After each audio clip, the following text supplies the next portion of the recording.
नमस्कार, पुष्पाच खमंग किचनमध्ये आपले खूप स्वागत। आज आपण बनवणार आहोत तोंडात टाकताच विरघळणारे कोकोनट कुकीज। या कुकीज इतक्या सॉफ्ट आहेत की बिस्किटांपेक्षाही जास्त चविष्ट लागतात। बटर, सुकं खोबरं आणि व्हॅनिला फ्लेवरमुळे या कुकीजला अप्रतिम टेस्ट आणि सुगंध मिळतो। चहा कॉफी सोबत किंवा मुलांच्या स्नॅक्ससाठी परफेक्ट रेसिपी। यासाठी लागणाऱ्या साहित्याची यादी येथे दिली आहे।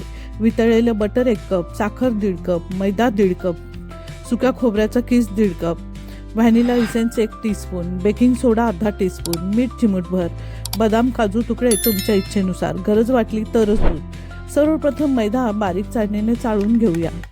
मैदा चाळल्यामुळे त्यामध्ये हवा भरली जाते, त्यामुळे कुकीज एकदम खुसखुशीत होतात आणि मैद्यामध्ये काही कचरा असेल तर निघून जाईल। आता एका बाउलमध्ये वितळलेले बटर घेऊया। बटर नॉर्मल होण्यासाठी फ्रीजमधून अगोदरच बाहेर काढून ठेवायचं। आता या बटरमध्ये बारीक केलेली साखर टाकून घेऊया आणि हे फेटून घेऊया। हे मिश्रण हलका आणि क्रीमी होईपर्यंत फेटायचं। किमान 7-8 मिनिटं तरी फेटून घ्यायचं।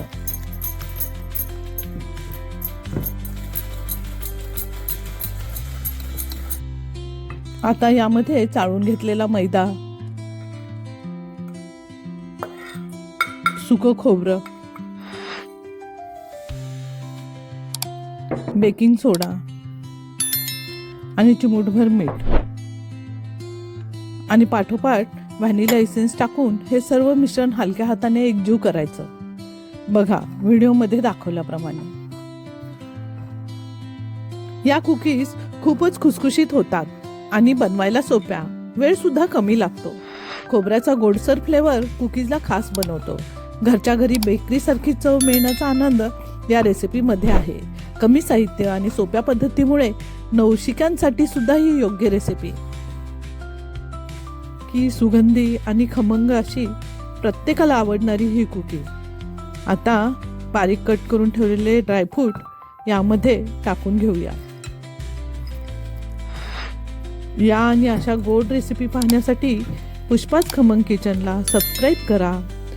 आता हे मिश्रण जास्तच कोरडं वाटत असेल तरच एखाद दुसरा चमचा दूध टाका। इथे मला दूध टाकायची गरज वाटली नाही, कारण या मिश्रणाचा पेढा एकदम छान तयार होत आहे। ओव्हन 350 डिग्री फॅरेनहाइटवर किंवा 180 डिग्री सेंटीग्रेडवर प्रीहीट करायला ठेवलेला आहे। बनलेल्या मिश्रणाच्या डोपासून पेढ्यांच्या आकाराचे छोटे छोटे गोळे तयार करून थोडे चपटे करून बेकिंग ट्रेमध्ये थोड्या थोड्या अंतरावर ठेवायचे आहे। पुरेसा अंतर ठेवणं गरजेचं आहे, कारण ओव्हनमध्ये थोडे फुगणार आहेत। आता हे आधीच गरम करून ठेवलेल्या ओव्हनमध्ये ट्रे ठेवायचं आहे। 15 मिनिटं आपल्याला हे बेक करायचं आहे। ओव्हरहीट होऊ नये म्हणून कुकीज जास्त भाजल्या जाऊ नये यासाठी वेळ संपताच त्या लगेच बाहेर काढायच्या। बघा किती छान खमंग वास येत आहे। खूपच मस्त आणि खुसखुशीत आणि फुगलेल्या दिसत आहे। चवीला तर छानच झालेल्या असणार। पाहिलं किती कमी वेळात घरातच बेकरीपेक्षा खुसखुशीत आणि चविष्ट अशी कुकीज आपण तयार करू शकतो।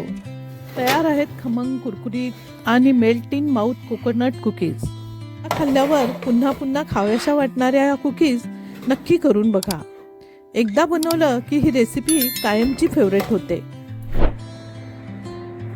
हा व्हिडिओ आवडला असेल तर पुष्पाच खमंग किचनला लाईक करा आणि सबस्क्राईब नक्की करा। आपल्या मित्रमैत्रिणींना हा व्हिडिओ दाखवा आणि त्यांना पण सबस्क्राईब करायला सांगा। पुन्हा भेटू आणखीन एक नवीन रेसिपीसह। धन्यवाद।